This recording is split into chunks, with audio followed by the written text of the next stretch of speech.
Сайн байцгаана уу? Та бүхэндээ өнөөдрийн мэндийг хүргэе.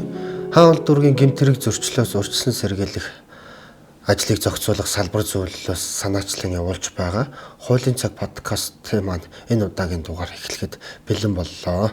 Өнөөдрийн дугаараараа та бүхэндээ хөлбөмбөр эрхтэй харилцаанд нийгмийн даатгалын шимтгэлд төлөлт хийгдээгүй тохиолдолд зөрчлийн тухай хуулиар ямар арга хэмжээ авч хариуцлага өгдүүлдэг талаар ярилцсанаа.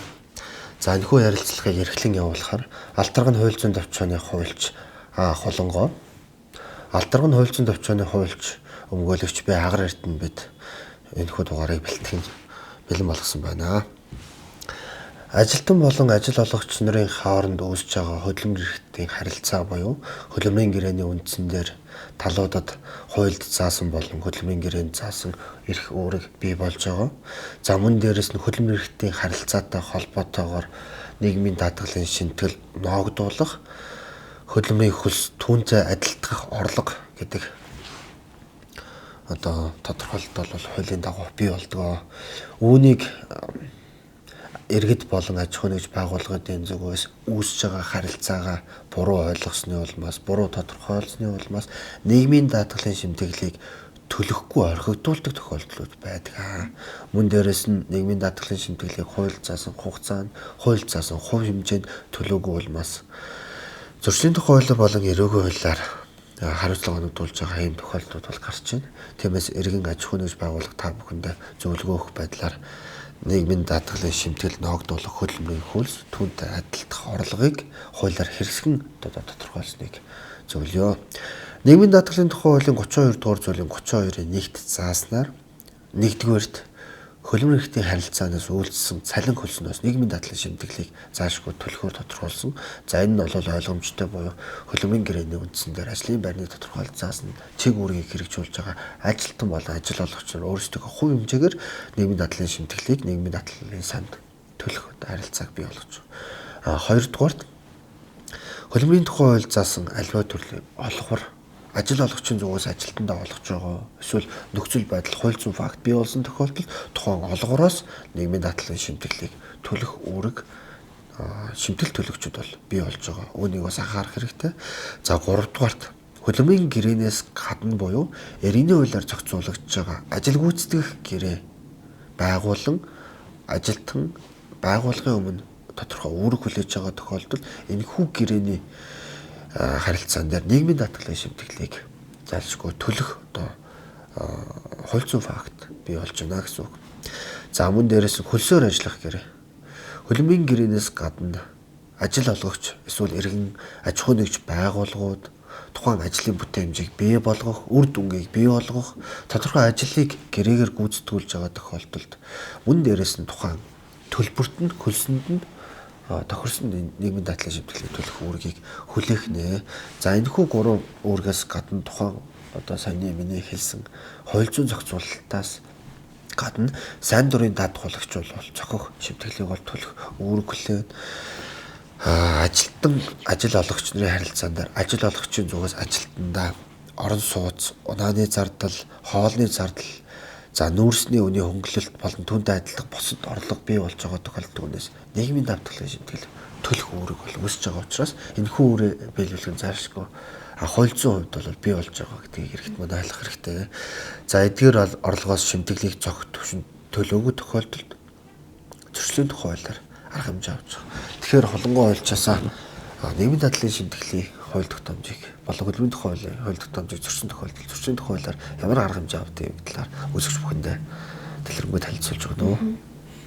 За зөрчлийн тухай хууль 2017 оны 7 сарын 1-нд хүчин төгөлдөр мөрдөгдөж эхлээд зөрчлийн тухай хуулийн 10-16-ад хөдөлмөрийн тухай хууль зөрчих болон 10-17-д нийгмийн даатгалын тухай хууль зөрчих гэсэн наривчлсан зохицуулалт орж ирсэн. За энэ зохицуулалтаар хууль тогтоогч ямар агуулгыг бий болгосон бэ гэхээр хөдөлмөрийн гэрээ байгуулсан өдрөөс эхлээд ажил олгогч ажилтны өмнө за 1-р бол нийгмийн даатгалын дэвтэр болон эрүүл мэндийн даатгалын дэвтэрт бичлэлт хийх, за иргэнийг ажилд авсан тушаалыг хөдөлмөрийн гэрээ байгуулсан өдөр гаргах ийм үүргийг хүлээдэг. Хэрвээ энэ үүргээ биелүүлэхгүй бол та ийм төрчил ноогдуулна гэж тогтоосон байдаг. За зөрчлийн тухай хуулийн 10-16 зааснаар бол хүнийг 151-ж хуулийн этгээдэг бол 1501-ээр торгох агуулгыг бий болгосон гэдэг. Тэгэхээр энэ дундаас нэгж гэдэг ойлголт явж байна. Нэг чинь төгрөгөөр хэмжигдвэл хэдэн төгрөг гэж үздэг юм бэ?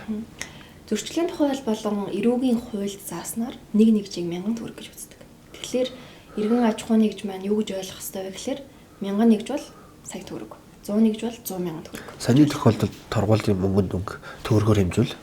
Хүн бол 150,000 төгрөг, хуулийн этгээд буюу аж ахуйн нэгж бол сая 500,000 төгрөгөөр торгуулна гэсэн.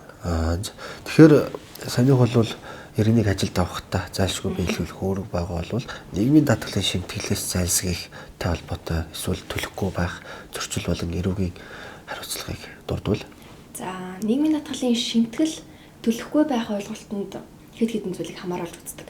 Нэгдүгээрт ажил олгогч буюу нийгмийн даатгалын шимтгэл төлөгч болчих чинь тийм үү? Тэр шимтгэл төлөгч нийгмийн даатгалыг албан журмаар даатгуулах үүрэг хүлээдэг. Хэрвээ энэ үүргээ биелүүлэхгүй байх юм бол мөн зөрчлийн хуульд зааснаар хариуцлага хүлээнэ. Хоёрдугаар тогтоосон хугацаа гэж байна. Нийгмийн даатгалын тухай хуульд зааснаар сар бүр гэж заасан байна. Хэрвээ энэ сар бүр гэсэн хугацаанд төлөөд тайлагнаад явахгүй бол мөн зөрчлийн арга хэмжээ авагдана.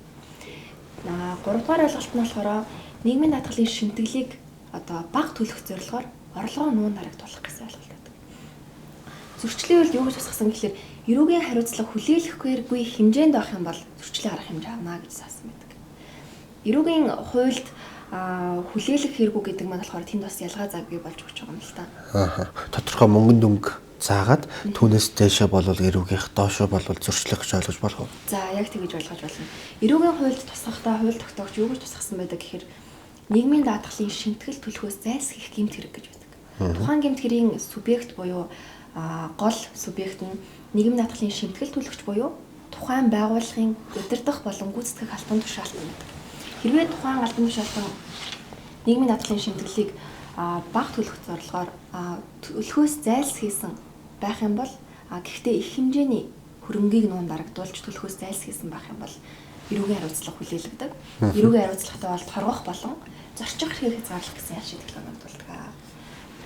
Бид нар зөрчил болон 92 гэмт хэрэггүй зөрчлөө гэдгийг энэ ойлголтоор яаж салгах ёстой гэхээр их хэмжээний орлого гэж яригадаад байгаа тийм үү? Их хэмжээний орлогыг бол эрүүгийн хуульд зааснаар 50 сая буюу 50 сая төгрөгнөөс дээш их хэмжээний орлогыг нуун дарагдуулсан байх юм бол эрүүгийн хариуцлага хүлээдэг байна. Түүнээс доош авах юм бол зөрчлийн хариуцлага хүлээнэ гэсэн үг тийм үү? Тэгэхээр эрүүгийн болон зөрчлийн хариуцлага бол өөрийн гэсэн тодорхойлолт буюу тухайн иргэн аж ахуй нэгж байгууллагын маань хийсэн байгаа үйлдэлийг тодорхой хуулиар тодорхойлоод тэр тодорхойлолтод нийцсэн буюу шинжин ижилхэн байгаа тохиолдолд арга хэмжээ авдаг гэж ойлгох бол зөв үү? Тийм, жишээлбэл субъект нь байна. Тийм, нийгмийн даатгалын шимтгэл төлөгч буюу түүний удирдах гүйцэтгэх албан тушаалтан байна гэж хэлдэг.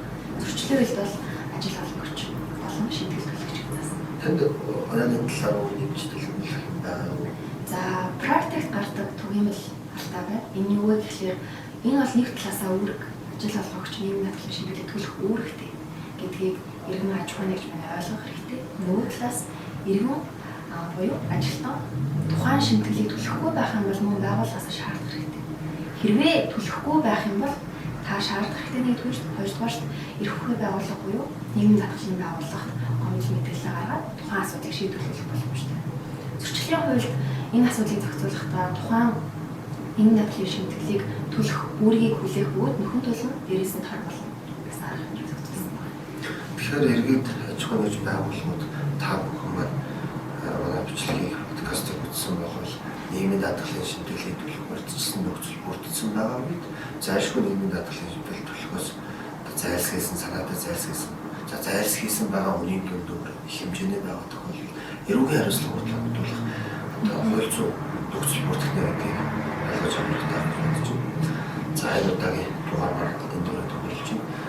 Хаалт дөргийн гэмтэр зөрчлөөс үүссэн сэргийлэх салбар ажлыг зохион байгуулах зөвлөлөөс салбар зөвлөлөөс зөвхөн